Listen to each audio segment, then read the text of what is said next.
Ponteiros. O que são ponteiros? Um ponteiro é um tipo especial que armazena endereços. Então ele guarda endereços de memória. Temos aqui algumas variáveis declaradas. Nesse exemplo, o ponteiro está guardando o endereço CH, que seria o 27FCF8. Cada variável tem um endereço, incluindo o ponteiro. Então o ponteiro guarda o endereço, mas ele também ocupa o endereço na memória. A declaração do ponteiro segue o seguinte padrão: o tipo do elemento apontado, o operador de direção e o nome do ponteiro. Então o ponteiro armazena o endereço e o operador de direção ele acessa o conteúdo apontado. Então nesse exemplo o ponteiro está apontando para o conteúdo CH. Se não usar o operador de direção, ele acessa o endereço armazenado do ponteiro. E se usar o operador de direção, ele acessa o conteúdo apontado. E agora, o ouro dos ponteiros, que é a alocação dinâmica da memória. Bem, o verdadeiro dom do ponteiro é apontar para a memória que ela não está essencialmente rotulada. Ou seja, não é aquela memória que a gente já rotulou, é para uma memória que a gente não colocou um lugar específico para ela, colocando durante a própria execução do programa. Como, por exemplo, aqui o ponteiro que eu chamei de PTR, ele vai apontar para a memória já utilizada, CB21, um local, usado aqui no CB25. Essa alocação de memória, ela pode ser feita por duas formas: a alocação automática e a dinâmica. A alocação automática é que é mais utilizada e que a gente usa no dia a dia. Como, por exemplo, uma variável main, ela é guardada no sistema por soma mesmo, por total. Como, por exemplo, vocês podem ver no exemplo aqui, o int. O int ele soma quantos itens tem lá no código e guarda de forma automática em alguma memória, como aqui no CB20. Já a alocação dinâmica, ela é um pouco diferente. Ela vai precisar de um operador new para guardar e vai utilizar um ponteiro.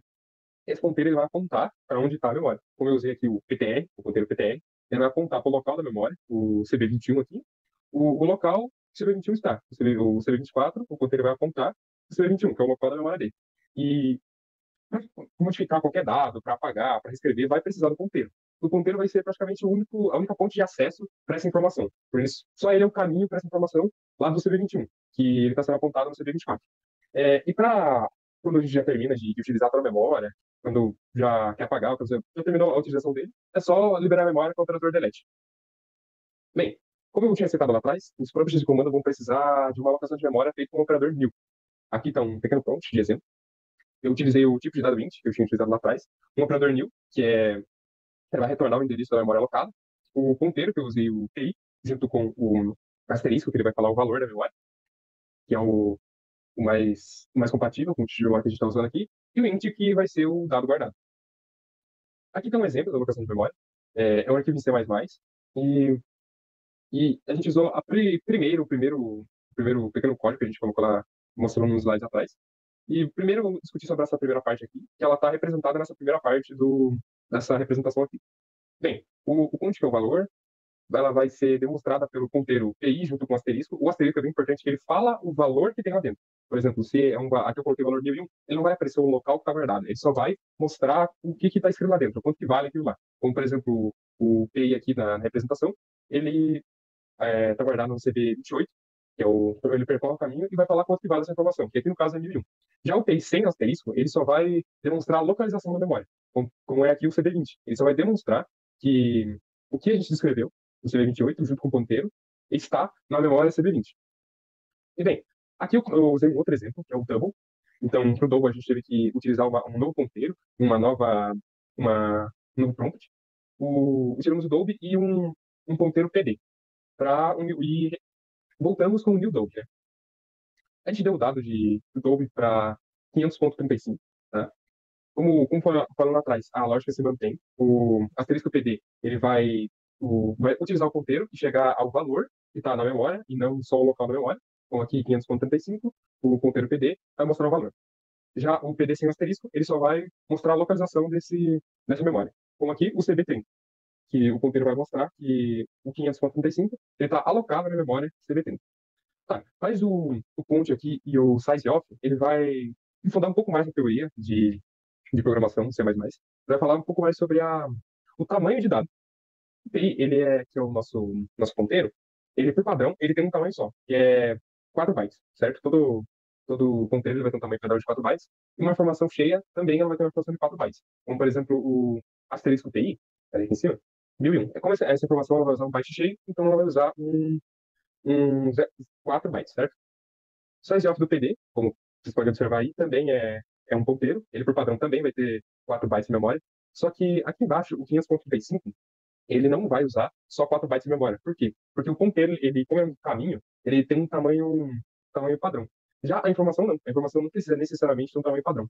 Portanto, ela pode usar mais memória. Como, por exemplo, o 500.35, ele usa 8 bytes de memória, que ocupa praticamente duas memórias aqui, que eu perdi em conta. Isso é bem interessante da gente ter em mente para quando for guardar informação, quando for referenciar a informação, porque o tamanho da informação muda, mas o tamanho do ponteiro não.